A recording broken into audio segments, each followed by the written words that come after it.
Nous vivons dans un monde dans lequel les mots occupent une grande place. Se lever chaque matin, se préparer, se sentir tellement bien, mais face aux premiers commentaires, se sentir mal. Les interactions avec nos semblables peuvent y être pour beaucoup. Nous discutons sans prêter attention aux ressentis de chacun. Parlons, sinon disons ce que nous pensons. Préjugés, remarques, critiques dictent nos choix et nous imposent un certain mode de vie. Les mots, chacun veut donner son avis, chacun veut dire ce qu'il pense mais ne pense pas à ce que l'autre ressent. Chacun veut dire quelque chose, mais personne ne prend la peine de mesurer l'impact de ces mots. Ah, du noir, j'aime beaucoup porter le noir, j'aime le noir. Du noir. Mais on m'avait dit que ça ne va pas. Après tout, le orange... ma couleur préférée. Snap après snap, les commentaires ne sont pas toujours plaisants. Enfants de Dieu ou non, nous faisons tous des commentaires. Ah, mon cœur, c'est trop belle. Les uns sur les autres, mais connaissons-nous les conséquences? Et si nous les connaissons, en mesurons-nous l'impact? Oui, l'impact de nos mots sur la vie des autres.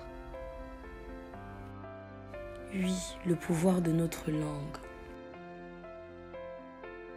Good God, love, you be good God. You just can't show yourself, you be good God. Good God, love.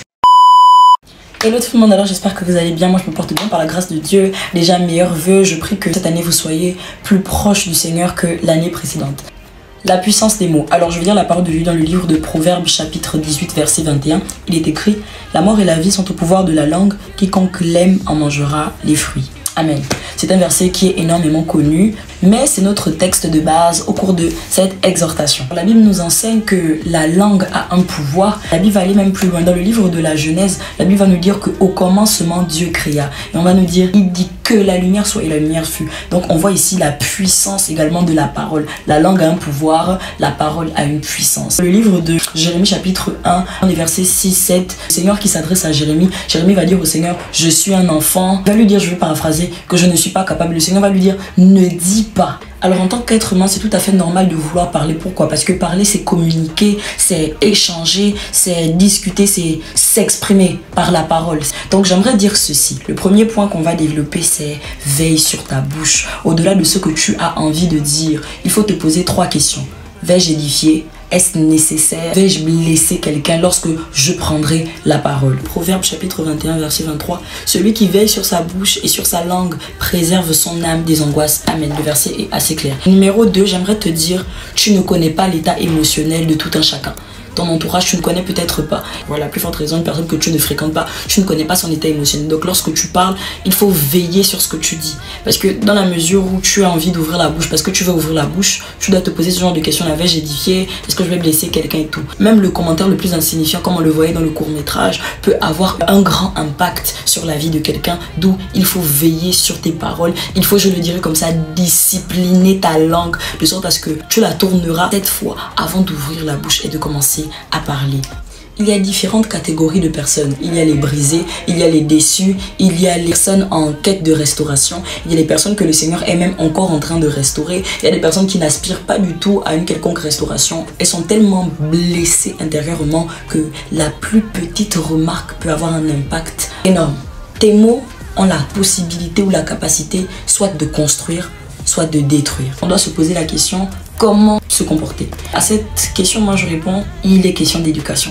Il y a 2 types d'éducation. Il y a l'éducation que l'on reçoit, celle de nos parents. Tu nais dans une famille, on t'apprend la politesse, on t'apprend les bonnes manières, on te dit tu fais comme ça, on n'insulte pas les gens, on ne crie pas sur le plus grand que soi, les tâches ménagères se font à telle heure, on dort à telle heure, tout ça, ça fait partie de l'éducation que l'on reçoit de nos parents. On a l'autre éducation, celle-là qui vient de l'Esprit de Dieu. Moi j'aime parler de l'école de l'Esprit parce que en réalité le Saint-Esprit vient parachever ou parfaire ce qui a été mal fait. C'est-à-dire que tu as reçu une éducation, tu n'as peut-être pas tout mis en exécution, le Saint-Esprit vient faire asseoir voir ça. Il y a des personnes qui, je vais prendre mon exemple, il y a énormément de choses que j'ai reçues en termes d'éducation, mais que je n'exécutais pas directement.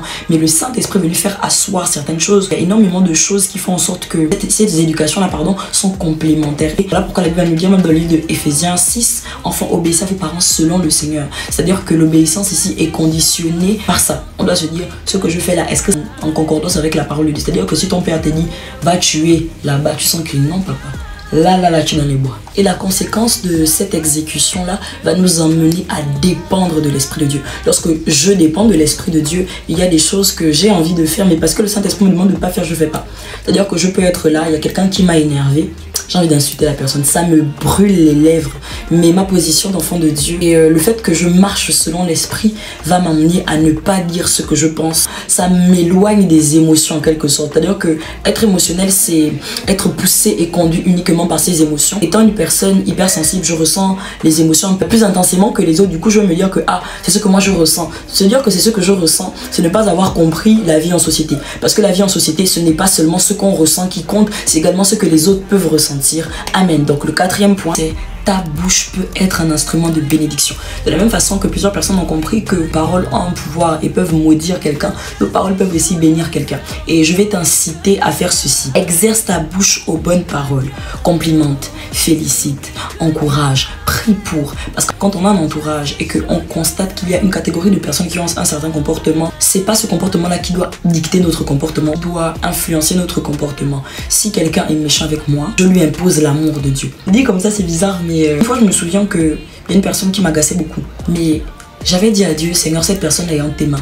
J'ai commencé à prier pour la personne. Moi je comprenais pas, mais j'ai dit à Dieu, Seigneur, même là ça ne va toujours pas, remplis mon cœur d'amour pour cette personne là. Seigneur, je ne sais pas aimer, mais toi tu sais. Ce n'est pas de ma nature d'aimer, mais toi tu t'appelles amour. Alors aide-moi à aimer cette personne. L'attitude aussi à avoir lorsqu'on décide de discipliner sa bouche, c'est un comportement charitable qui ne se laisse plus guider par les émotions, par les sensations, mais qui se laisse conduire par l'amour de Dieu qui est en lui. L'amour de Dieu témoigne à notre place. Tu te retrouves à encourager une personne qui peut-être t'a blessé, à féliciter une personne qui n'a pas su s'adresser à toi. Tu te retrouves à prier pour ces personnes-là. Donc le conseil que je donnerai à quelqu'un, c'est prier pour les autres. La Bible va nous dire, supportez-vous les uns les autres. Il faut apprendre à bénir les autres. De la même façon que pendant le temps de prière, tu as des sujets bien spécifiques où tu pries pour des membres de ta famille, il faut aussi que tu penses à ces personnes-là. Seigneur, voilà cette personne, je remarque qu'elle est blessée. Quand j'écoute sa façon de me parler, je ressens une amertume, je ne sais pas ce qui s'est passé, mais toi tu sais. Alors je te prie, Seigneur, d'intervenir. Pense les blessures. La Bible va nous dire que tu es celui qui guérit les cœurs brisés, tu penses leurs blessures. Philippiens chapitre 1 à partir du verset 3 va nous dire ceci. Je rends grâce à mon Dieu de tout le souvenir que je garde de vous, ne cessant dans toutes mes prières pour vous tous de manifester ma joie au sujet de la part que vous prenez à l'évangile depuis le premier jour jusqu'à maintenant. Amen. Et moi, ce qui m'intéresse, c'est dans leurs propos, ils peuvent exprimer des paroles de bénédiction là par rapport à cette catégorie de personnes dont ils sont en train de parler. En somme, j'aimerais dire ceci. Les mots ont une puissance, la langue a un pouvoir.